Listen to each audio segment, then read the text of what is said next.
Ayaw kalimutin.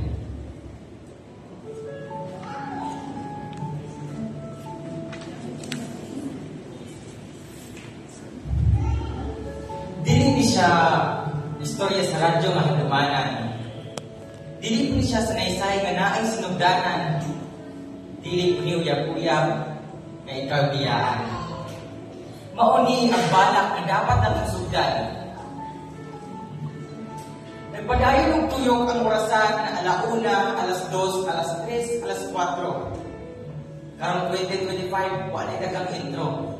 Sugdan na nato ang tinuod nga kwento. Ang mga bata daw ang paglaon sa nasod, anak si Rizal.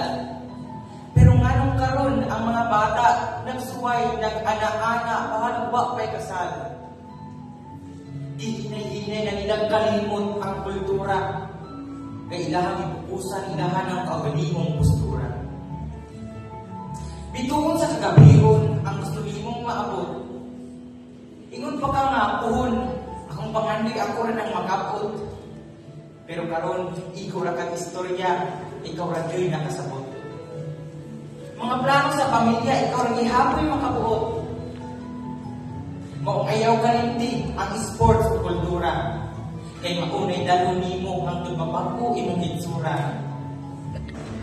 Kanang mga dako nimo nga kutob raspiyong, imata ka na pagpadayon o pagtinarong. Ibutang sa una-una ka ikaw ang kaugmaon. Buhata ang tarong kay wata ka balog basig ugma kapuhaon.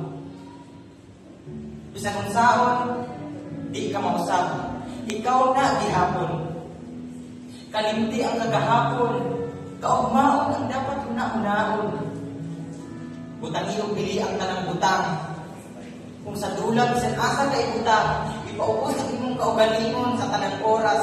Ayaw patas abasin mahimong kaghalas. Sa di pa maabot ang timpaniud to,